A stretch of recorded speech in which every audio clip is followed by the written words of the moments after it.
Yo, what's up? Wonderful earthlings. See, it's a beautiful day, man, full of good vibes. And you are a wonderful soul indeed. Thank you very much for clicking this video. Lots of love and respect to yourself. Welcome here, man. You see, we are all about respect, peace, unity, and forgiveness among humans. And lots of love. Imagine a world where your neighbor loves you the way you love yourself. That's what we are aiming to. Promote love in the whole world through reacting together to different types of videos, all kinds of videos, all with the intentions of spreading love. Straight out of Africa with a ton of good vibes. Kindly watch till the end. Hit the like button, grab some snacks, and let's dive in. Good vibes, man. Huh. What is going on here? Oh my god, look at this. It's like these guys have some gun from some movie stuff. And it's like they are creating portals in their house. Oh my god, this is crazy. Good people of Earth. What's that? Oh, this is a creepy beginning. Oh, but it's full of good vibes, man. Thanks for clicking. Look at this type of well here. It's like some guys found some place where water was naturally coming out from the ground. Oh my god, what is this? Oh, this world is full of interesting stuff, man. This is incredible. Oh my god. What do you think is happening on Earth, good people of Earth? You see? Leave your comments, man, if you've ever seen such Today kind we're of going to teach stuff. you how to see auras, how to see the colors of the auras, and the meaning behind the colors. And you can actually, to one point, once you get really good at this, you're going to be able to tell what's wrong with people physically. So first of all, auras are like a three-dimensional picture. They're all around you. So whatever way you want to look at you, sideways, front ways, backward, in the back, auras are there. Another thing is when you're talking and you're expressing your emotions, auras build, they grow. So they keep growing until you stop talking or exercising or anything of the sort. So right now we want to teach you how to just see the aura. So most probably you're going to be seeing white, black, and gray. So for the first exercise to help you through this is you're going to take your thumb and this finger here, you're going to put them together. You're going to have a white piece of paper in front of you. I want you to concentrate on your thumb and your finger for about 15-20 seconds. And after the 15-20 seconds, I want you to start pulling away slowly. And as you pull away, you should be seeing the points of your fingers and the point of your thumbs. You're going to start to see an aura there. So I want you to just pull away slowly until it breaks apart. I want you to keep practicing this. And when you practice it and you actually see the auras, that's the beginning of you guys actually seeing auras all around somebody's body. After you do that, you're going to take a friend or a family member or whatever. You're going to have them stand up against a white wall, similar to this. And I want you to start staring at the person's head. And I want you to start focusing on seeing an aura around that person. So basically what you might be seeing at the beginning is white, a layer of black, maybe even a layer of gray. So once you guys start to practice this process, it's also going to help you in mediumship when you want to do readings, because once you've mastered looking at people and seeing their auras, you'll be able to tell things about them, their physical body, their emotions, and it changes every day. Anyways, we'll have another video on this to follow up a little bit more in detail. So Soul Medium, like and follow this video. Good vibes, man. We got to be careful on how we do this one, but we're going to go to CERN on Google Earth. I want to take you right outside this dome observatory, right here at this sculpture, and we're going to take a really close look at what we find. And does this look familiar?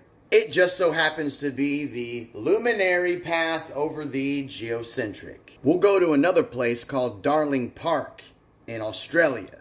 It's going to take us to this specific area, which shows us a very interesting fountain. Now, when we hit Street View and go take a look at this fountain, we start to realize that it is also the geocentric. It's cool how it's got that big tall mountain in the center.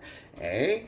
Now remember, not long ago, we went to 666 United Nations Plaza, and we went down in Street View, and we took a look around inside of the United Nations to find their flag, right? This specific logo. And we didn't stop there. We started to kind of pilfer around inside this building to find the conference hall, where they also had the logo right there nice and big, and the Pope out here talking to the people. Now, they removed this video, and I'm wondering if it's because I showed other world organizations that actually use the same logo. The health, the weather, the seas, and the land all have the geocentric map as their logo and flag. So it just makes you wonder, why so much geocentrism when it comes to world-leading organizations? And why all over Google Earth are we finding fountains and sculptures that have something to do with the model that supposedly doesn't exist? Wow, that is fishy. You can never be too careful. Look at this. Oh, babies are just full of good vibes, man. You see? Just record people and animals. Look at this. Just fell on the floor. I promise it's not a fucking bug of any kind. Cause look, I didn't realize I've had my fan on for 2 fucking years straight. That's what it is. It's because it's been turning this way. That's also a perfect spot for black mold growth. It produces a toxin called mycotoxin. And the interesting part about this mold is that you can have respiratory issues, you may have general health issues, but you don't know the cause. It's like you're catching cold left and right with no obvious reason. And no, it's not as rare as you think. Just make sure you check your home for black molds. And if you find them, please. I think it's hilarious that people don't know that Wonder Woman is real. She's not just a comic book figure, and she's not just a superhero. What if I were to tell you that she really existed? Also known as Queen Califia. Was Wonder Woman Queen Califia? When Wonder Woman's homeland is introduced in 1941, it's referred to as Paradise Island, secret and hidden island on Earth inhabited by the Amazons of myth. But the Amazons are not mythology. They are actually real characters in ancient history. The reason they were on this island is so that they could have a break from the hostilities of the earth, of humans, staying away from the temptations of man and of man's world. So it was decreed that the Amazons from Greece transfer to this hidden island.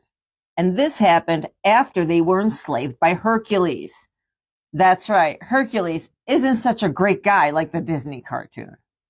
With the island blessed by the Olympian gods, no man was allowed to physically set foot on it. It was established that all Amazons were adept to a discipline called bullets and bracelets, which they are able to deflect shooting bullets at themselves using the chain bands on their wrists. So as you can see, this is not the story of Wonder Woman that was created as a comic book figure.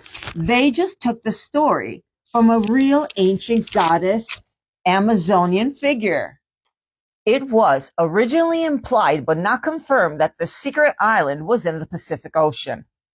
Then in the 1970s, with Linda Carter's interpretation and reincarnation of the figure of Wonder Woman, the island was located in the Bermuda Triangles, based on the TV show. While the 2009 interpretation of the Wonder Woman in the movie, the island was set in the Aegean Sea. For centuries, the Amazons of Amicia live in a perfect state of harmony with their surroundings. Under a theocracy, they know no racism, although they consider Antiope's lost tribe of the Amazons as being savages. They do not think in terms of male gender, and the word policeman is alien to them, until Diana, departures into the outside world. And no one get triggered, but homosexuality was totally natural to them. Now, while some Amazons prefer to remain virgins, the others have loving consorts. Their city is composed of Greco-Roman architecture from 1200 BC. And they wear Greek garbs, togas, sandals, and also the period armor. And the Amazons also wear the bracelets of submission. And it's portrayed that only Diana is able to deflect the bullets with the bracelets. But in the real story, they all have this ability. They are fiercely religious, worshiping their own gods. And their gods they consider to be living deities. Artemis is their primary deity, and they worship her with the sacrifice of a deer. And the Amazons celebrate their creation.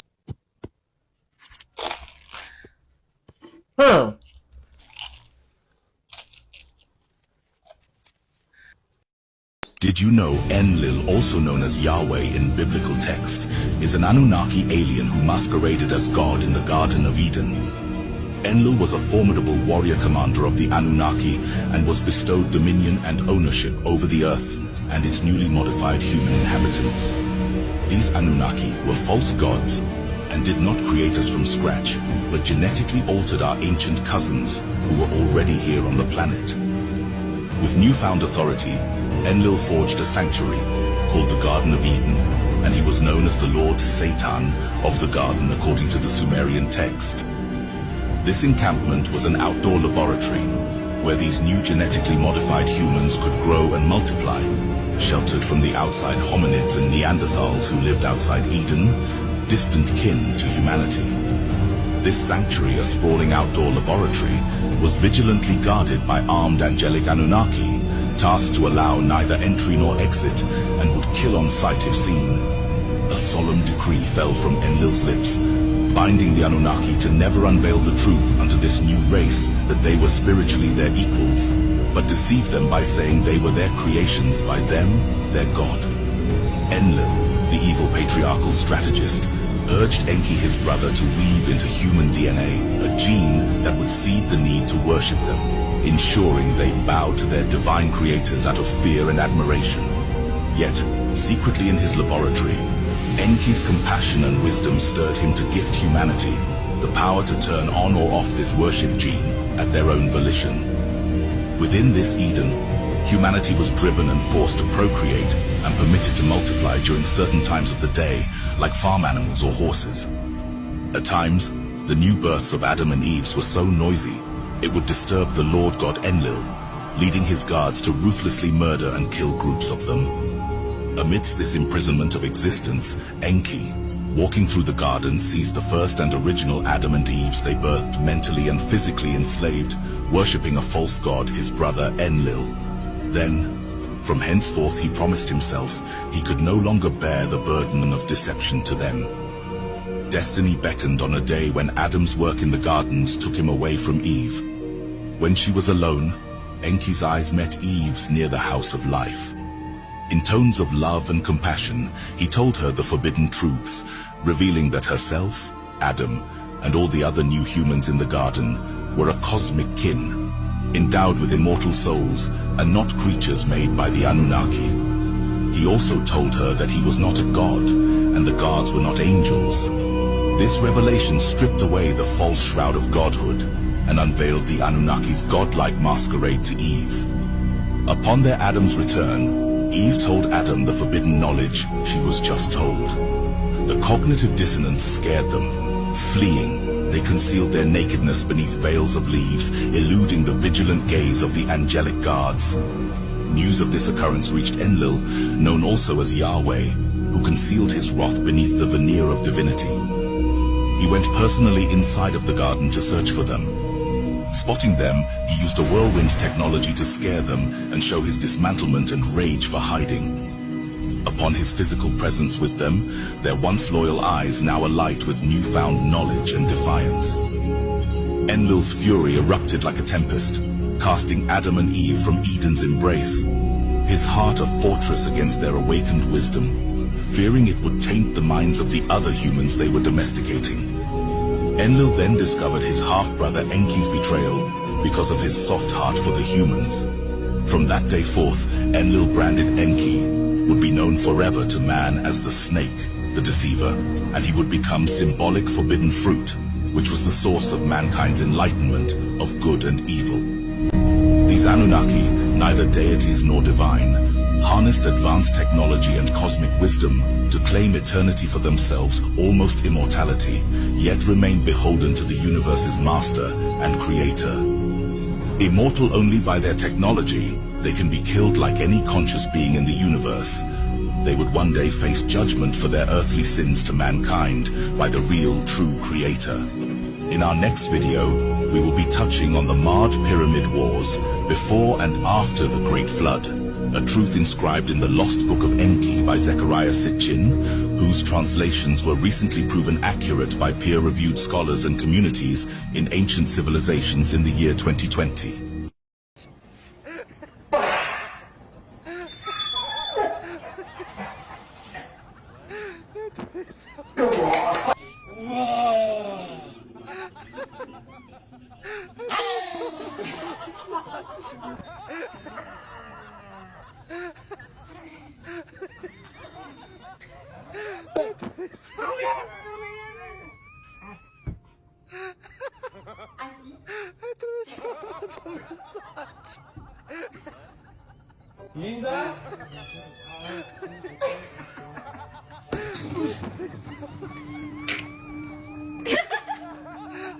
Yeah, somebody, anybody, everybody screw!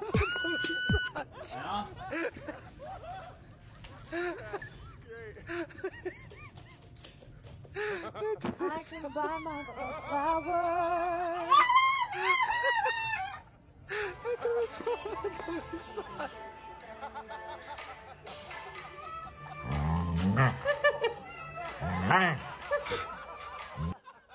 Katy, ¿qué te pasó? Yo, these animals are just incredible, man. Look at this. What's happening? Oh, it's like some plane was going someplace. And where is that place it was going? Let's see. It was like it was going around the ice world, or where is the plane going? Oh my god. No, but see what is even more surprising it that it came off from a ship. Oh my god, this is fascinating. You mean there is big ships like those ones that can even carry aeroplanes? Oh my god, and still carry people and other stuff there that looks like some big machinery. Oh, oh, that is really surprising. You see, I hear that those ships, big ships, they have even up to 4 stories up. You see, and I'm really surprised. How can a ship be big like that? You see, some see them in videos, and they're big, even big more than houses. And I wonder how those stuff move on water. Eh? Do you mean it is 100% safe traveling in such a big stuff on water? You see, humans are just incredible, man. You see, if they can make stuff like that and even go to the extent of doing such exploration, that means they can even do other great stuff. You see, that's why we are preaching unity here and peace amongst one another and love. You see, that way we can really come up with some crazy discoveries. You see, some that you could have never imagined. Imagine something that has been discovered by combination guys. of English people, Thank you for being here. all Have those fun. people. I will see you later. Bye-bye.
will say good day to you this day of your time. How are you all?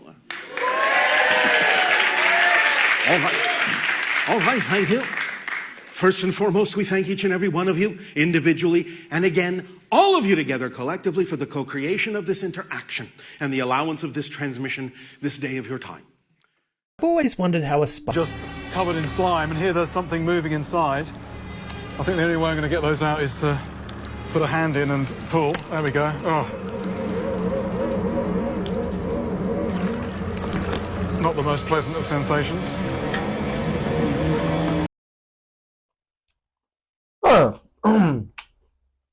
Somebody's wife was trying to burn a little sage and this happened. I don't know what sage is. Is it something like incense or some religious type of smoke? I don't know. Good people of Earth. But it sounds like something like that. Let's see what happened. Maybe some ghost appeared there out of nowhere. Or just some other crazy stuff happened. What do you think happened, dear good people of Earth? You see? Aja! Oh, look at that. It's like the fridge opened itself. That is pretty abnormal, man. Oh, do you think there are ghosts in there? Or what was that? Oh my god, this is creepy. It's like, no, the evil spirits are leaving. Oh my god. Or they are getting some snacks before they leave. What do you think is going on here? You see? Why are they just aiming at the fridge? Oh, this is creepy. Do ghosts also get hungry or cravings for things like snacks randomly here and there? Or what do you think? Or that explains why maybe sometimes someone finds something missing from where you kept it, something like snacks. Maybe it's a ghost, they get hungry sometimes. Known to be very hostile to humans. Humans have never been able to successfully negotiate with the Daos. Okay? I'm sure that our military wished they knew about this in the 50s.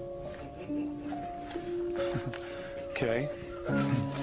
Because, you know, they made agreements, they signed treaties, and the Daos have never kept one of them, but they're so technologically advanced that we're having a hell of a time getting rid of them. Okay? No, humans. If it was if Mornay meant specifically Earth, he would have said Terrans. Okay? But apparently everybody's had a lot of problem with them. Okay? They are known in the inner circles as a pain in the ass. Okay? That's informal. That's informal, yes. I'm sorry I didn't ask for permission to be informal. Consider his family. I do, actually. I love the small settings. Most avoid them at all costs. They have little empathy, if any at all, for human races, and believe that unworthy species will one day be exterminated.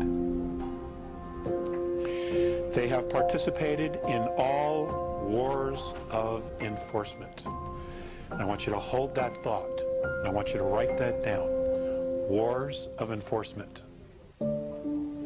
Okay? Because we're going to come to that. We're going to come back to that. Yes, they are. The original ones are. Okay? They are, in fact, hydrogen. He was probably wearing some kind of an apparatus. They're the original, the tall, spindly ones. The little ones, you know, the ones that do most of the dirty work, they're, of course, just organic clones. Okay? And they've been, you know, genetically bred to, you know, do the dirty work in O2 atmospheres, biospheres. Okay. They have participated in all wars of enforcement declared by the reptilian alliances. Now, humans have also had wars of enforcement. Okay? And have been attributed with 3 accidental extinctions in the last 10,000 years. The Daos, yes, have been implicated, or these 3 accidental extinctions have been attributed to them. Okay? I didn't say humans, extinction of humans. I didn't say that. Okay? Let me read it again.